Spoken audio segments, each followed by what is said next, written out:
Bonsoir et bienvenue mesdames et messieurs à suivre cette édition du journal. En début, le commandant de la 22e région militaire, le général Kapens Edi, a effectué une mission ce mercredi 5 mars 2025 à Kipushi. À son arrivée, il a demandé aux habitants de cette entité territoriale d'être unis pour défendre la patrie contre l'ennemi. Il est dans cet élément suivi. Commandant 22e région militaire, Kipushi se trouve dans la juridiction du commandement TGG. C'est naturel que je vienne voir les troupes de l'armée et de la police qui se trouvent de ce côté à la frontière avec notre voisin, la République des Andes. Très bien, très calme et très bien, très rassurant. Continuer à demeurer unis pour la défense de la patrie. Dans l'angle de la guerre et durant ces mois de mars, la vice-ministre de l'Intérieur, Thiela Kamba, sensibilise les filles à s'enrôler massivement dans l'armée congolaise afin de combattre l'ennemi. C'était au cours d'une sensibilisation de jeunes à Kinshasa ce jeudi 6 mars 2025. Suivez les détails. Pas une parcelle de la RDC sans recrue d'une fille dans les rangs de FARDC et de la police nationale congolaise au cours de ce mois de mars. La vice-ministre de l'Intérieur, Sécurité et Décentralisation, Eugénie Thiela Kamba, poursuit sans relâche sa campagne de sensibilisation de jeunes filles pour leur enrôlement massif au sein de l'armée.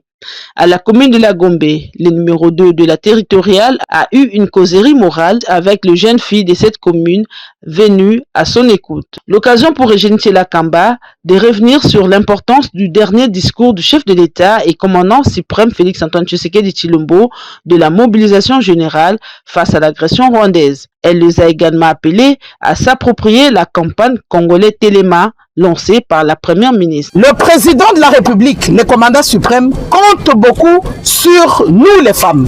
Alors, vous les jeunes filles, qu'attendez-vous pour vous enrôler massivement au sein de nos forces armées de la République démocratique du Congo? Réveillons-nous, totalement. Maman première ministre à l'Obinin.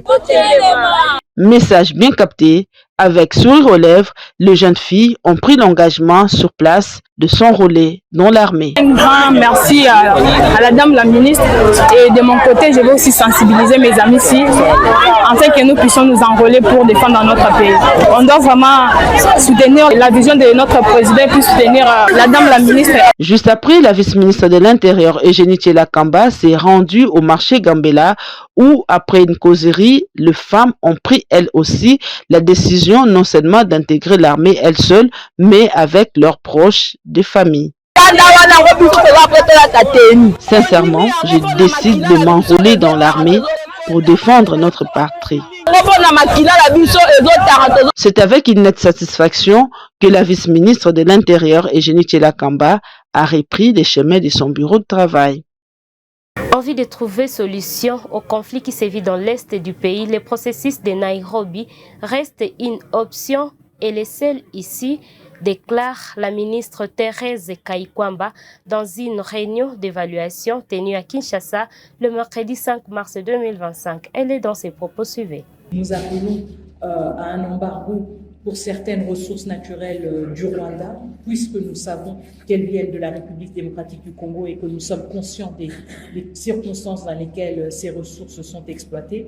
Le troisième point est lié au statut du Rwanda en tant que pays contributeur de troupes aux Nations Unies. Nous pensons que c'est quelque chose d'extrêmement préoccupant, profondément préoccupante. Pour moi, je le dis en toute transparence, en tant qu'ancienne du peacekeeping, ancienne des Nations Unies, c'est quelque chose d'extrêmement préoccupant de voir un des plus grands pays contributeurs de troupes aux missions de maintien de la paix des Nations Unies être lui-même auteur non seulement de violences directes contre des casques bleus, mais aussi de violences indirectes contre les installations des Nations Unies, contre leur capacité à exécuter leur mandat. Je pense qu'il y a une telle dissonance entre cette posture et les principes des Nations Unies qu'elle devrait nous interpeller tous par rapport à ce statut qui est quand même aussi un privilège de représenter et de porter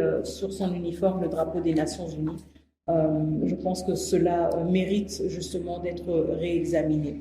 Nous avons aussi comme quatrième point, qui était en fait le premier point, désolé, insisté sur le retrait des troupes rwandaises du territoire de la République démocratique du Congo. Et le cinquième point, il m'échappe toujours, cinquième point. Pardon. Ah, très bien, la traçabilité des armes, justement. Donc, vous vous souviendrez aussi, surtout pour ceux qui suivent la République démocratique du Congo et sa péripétie au Conseil de sécurité depuis plusieurs décennies, vous savez aussi que la République démocratique du Congo était sous embargo d'armes, mais aussi plus tard dans un système, si vous voulez, de notification obligatoire pour tout achat d'armes. Et c'est ce que nous exigeons par rapport au Rwanda. Il ne s'agit pas d'un embargo d'armes, mais il s'agit d'une meilleure traçabilité de ces armes. Donc il s'agit aussi d'utiliser des instruments que le Conseil de sécurité a eu à utiliser par le passé dans la région des Grands Lacs pour assurer une meilleure traçabilité des armes. Nous voulons avoir une plus grande transparence et être mieux en mesure de retracer les armes qui se retrouvent en RDC par rapport à leur achat, et nous pensons que cette obligation de notification serait un instrument important pour assurer cela et pour assurer une plus grande transparence. Donc, c'était un peu les 5 points sur lesquels nous sommes revenus plusieurs fois au niveau du Conseil de sécurité. Nous nous réjouissons du fait que certaines déclinaisons, si vous voulez, de ces points de plaidoyer ont été repris dans les décisions individuelles de certains États membres, aussi dans la résolution du Conseil de sécurité, et cela nous réconforte justement dans la pertinence de ces démarches. Et nous continuons à insister sur le fait que le Conseil de sécurité et la communauté internationale devraient continuer à faire usage de ces différents mécanismes et instruments pour une plus grande redevabilité, mais aussi, et je pense que ça c'est un point important, mais aussi ne pas sous-estimer le potentiel de sanctions pour éviter encore plus de violence. Donc certes, les sanctions sont rétroactives parce qu'elles sanctionnent un comportement, mais en même temps, elles ont aussi la capacité d'être préventives et de prévenir encore plus de violations, encore plus de violences. Et c'est un point sur lequel nous avons insisté et sur lequel nous revenons souvent. Et nous pensons justement que la situation sur le terrain montre aussi que ces sanctions ont déjà des premières répercussions sur les uns et les autres, et nous pensons qu'il est important de maintenir cette pression aussi dans une dynamique d'une reprise du processus de Luanda, pour que les uns et les autres comprennent qu'il ne s'agit pas de revenir et de faire tabula rasa comme si de rien n'était. Il y a quand même des milliers de citoyens congolais et congolaises qui ont été tués, qui ont été abandonnés sur les rues. Nous avons vu des scènes horrifiques, nos téléphones, et je suis sûre que c'est le cas pour certains d'entre vous, vos téléphones sont pleins de vidéos, d'images atroces. Et je pense que nous sommes tous aussi dans le souci de gérer tout cela d'une manière ou d'une autre, aussi psychologique. Mais nous ne pouvons pas dissocier justement toute perspective d'une relance d'un processus diplomatique de cette réalité-là aussi, de cette atrocité que la ville de Goma et la ville de Bukavu ont vécu. Et donc l'aspect de la redevabilité est extrêmement importante et nous insistons là-dessus. Merci beaucoup, je vous souhaite une excellente journée et à très bientôt. La guerre de l'Est demeure une situation préoccupante après le lancement de la campagne Congolais Téléma. La première ministre Judith Suminwa a entamé sa tournée de sensibilisation dans la province du Congo central, en dénonçant les crimes commis par le Rwanda sur les sols congolais depuis plus de 30 ans. Suivez. Cette tournée, d'abord, vient à la suite de celle que j'avais déjà commencée quand j'ai été investi par l'Assemblée nationale. Vous vous souvenez, j'avais été à Bukavu, j'avais été à Goma pour apporter le soutien du gouvernement à la population qui est à l'Est. Aujourd'hui, je continue ma tournée dans un contexte particulier et il est important de soutenir à travers le Fonds populaire le pays, le président de la République, indiquer que nous sommes tous solidaires avec la population de l'Est, que nous sommes tous unis parler de la cohésion nationale et aujourd'hui dire 30 ans de guerre, de conflit, ça suffit, Congolais, Téléma, pour m'appeler Oeza Yabiso. C'est le message que je suis venu transmettre et partager. Mais ça fait partie des messages que j'ai à partager. Congolais, Téléma, pour m'appeler Oeza Yabiso, mais si on lingi que mboka na biso ke liboso, il faut pe biso tous à la sérieux na makamundere tozo salela, bonne gouvernance, lutte contre la corruption, tous à la patriote pour to linga mboka na biso. Dans l'angle de la guerre, pendant ces temps et pour les mêmes objectifs, le vice-premier ministre et ministre des Transports et Voies de Communication, Jean-Pierre Bemba, poursuit la campagne de sensibilisation et éveil patriotique des jeunes et veille surtout sur l'importance de l'engagement citoyen depuis le mercredi 5 mars 2025. Suivez les détails dans ces reportages. La ville de Kikwit, capitale économique provinciale du Kwilu, a vibré ce mercredi 5 mars au rythme de la campagne de sensibilisation et de mobilisation générale impulsée par le président de la République, Félix Antoine Tshisekedi Tshilombo, commandant suprême des FARDC et de la police nationale congolaise, à l'éveil patriotique de la population en général et plus particulièrement de la jeunesse, appelée à s'enrôler volontairement et massivement au sein des forces armées de la RDC et de la police nationale congolaise pour faire face à l'agression rwandaise. À la tête d'une délégation gouvernementale composée de la ministre d'État, ministre de l'Environnement, Eve Bazaïba, et du ministre de l'Intégration régionale, Maître Didier Mazenga Mokanzu, digne fils du terroir et leader charismatique du parti lumumbiste unifié PALU, formation politique de masse chère à feu le patriarche Antoine Gizenga Fungi, le vice-premier ministre, ministre des Transports, Voies des Communications et des Enclavements, Jean-Pierre Bemba Gombo, en sa qualité de membre du Présidium de l'Union sacrée de la Nation, a dans son message devant une foule immense et compacte invité le jeune, surtout les étudiants, à l'unité, à la cohésion et à servir la nation sous les drapeaux. Auparavant, la ministre d'État, Eve Bazaïba, avait, elle, exhorté le jeune fille, en ce mois de mars, à s'enrôler massivement à l'instar de jeunes garçons. Dans son mot d'introduction, Maître Didier Mazenga Mokanzu, qu'on appelle affectueusement ici l'homme de Kisalo Nantwala, Kutubananima, a rappelé la population la nécessité et l'urgence de réitérer son soutien indéfectible au chef de l'État et au FARDC contre les agresseurs rwandais et leurs supplétifs. Plusieurs personnalités, tant militaires que civiles, ont pris une part active à ces meetings populaires, dont les députés nationaux, Mouziazia, élu d'Idiofa, et Bitini, élu de Boulungu, les conseillers du chef de l'État, Raphaël Kabengele, et le ministre provincial des Finances, Papi Mitete, représentant personnel du gouverneur intérimaire du Kwilu, Félicien Kiwai.